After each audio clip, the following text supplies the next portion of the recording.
Well, my name's Sophie. I like to go by Sophie J for my work because it is so family-based. It's about that human connection almost, and my middle name J is after my dad, so it's nice to keep that family connection. I live originally in Cheshire, but I moved to Cornwall to study my BA in photography. Absolutely loved it down there, but I've just recently moved back up for work. My work is really based on family.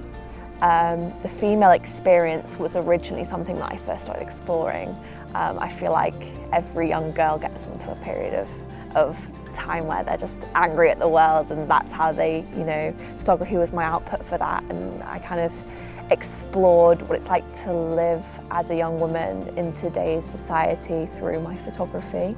But more recently it's kind of shifted into that look at self-identity and human connection, and family connection's a big thing for me, especially with my most recent project. So the most recent project I've just completed, well, I'd say completed, I think there is definitely more space to grow with it, but it's called Dear Dad, and it was my graduate project about my relationship with my father, who passed before I was born.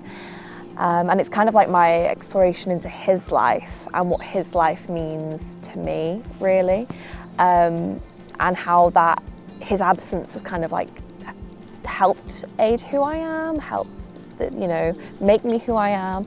So I think I mainly started that with the family archives. I got my family to dig through boxes and boxes of his belongings, kind of pulled out things that most resonated with me, I think.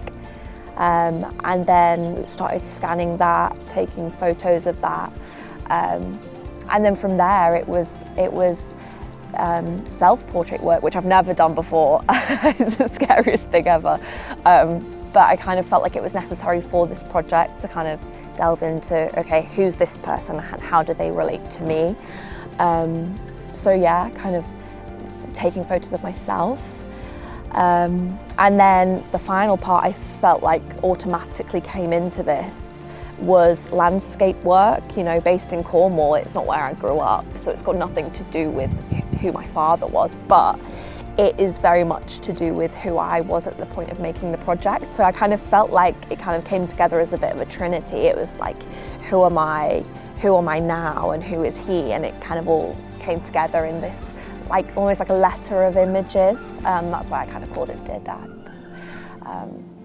Really, really amazing project. I think the most difficult thing about all of it was probably, as it was a graduate project, I had to show it to a lot of people, even in its early stages. And this is something I'd never really spoken about. A lot of people on the course never even knew that I hadn't got both parents. It's not really something you bring up in conversation. So I think sitting in a room, showing people quite vulnerable work, and then saying, oh, and this is someone that's meant to be really close to me but isn't. That was the worst part, trying to get over that bit. But once I did, it was so rewarding, and I think it made the work that much better. I think for me, so I finished this project. I made a selection of books, which was an amazing project within itself. Making hardback books is quite difficult, and so that was quite an interesting thing to explore. But once that kind of finished, I thought, okay, I've moved back home. What do I want to look at now? But I don't think it ever really felt like it had finished for me. I feel like there is other aspects to this that I kind of need to keep exploring. For example, giving one of the books that I created to my dad's sister was a massive reward for the whole project. She didn't really know what I was working on. I kind of said a couple bits, and then I gave her this book, and it was kind of just an album of photos of her and her brother and and me, and it was so emotional for her. So I kind of feel like maybe my next area of exploration is definitely in who he was to other people and how he mattered to other people. So a lot of portrait work maybe again there, and definitely the use of the medium format. Absolutely love a good square format image, so hopefully that's where I'll explore further.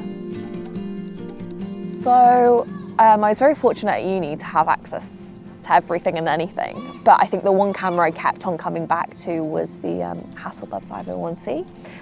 I just feel like there's something so amazing about like holding and looking down, and because you could only really take 12 shots per roll and the rolls were so expensive, it was like every single one mattered and every single one, like, you know, it would count. Using film photography really helped marry my work with the archival work when I was putting it together and sequencing it in the book. So yeah, in terms of inspiration, I think you obviously get it from everywhere, but first and foremost, like I said, it's people. It's people that I know, it's family, it's friends, it's women. When I'm looking at my other work that isn't related to necessarily my family archive, but for me, visually, it's photographers like Celine Marchbank, like Francis Scott, Petra Collins, Tyler Mitchell. I also really love reading, so I'm a massive fan of Katie Hessel, the art historian. I find her fascinating, and everything she knows about art and female artists is really important, so I love delving into her and her podcasts. Music-wise, anything and everything. I really, really like, it's gonna sound so like basic and sad, but it's Lana Del Rey, I love her. And when I'm in my artist space, it's Lana or it's like Folklore by Taylor Swift. Like, it just gets me into like a really warm space. Because that is, I think, for me, I feel like I have to feel safe to create my artwork, because it's just such a daunting place out there for artists, and the art space is so vast that, like, you know, bringing it back in and making it feel small and homey and safe is like really important to me. Having moved home, I feel the most unsettled artistically that I've ever felt, but I feel like it's just maybe cutting off that like expectation and that outer world and like that, oh my God, I need to be an artist and I need to make money and I need to be successful, and I feel like that is such a big pressure that you forget to just create for yourself.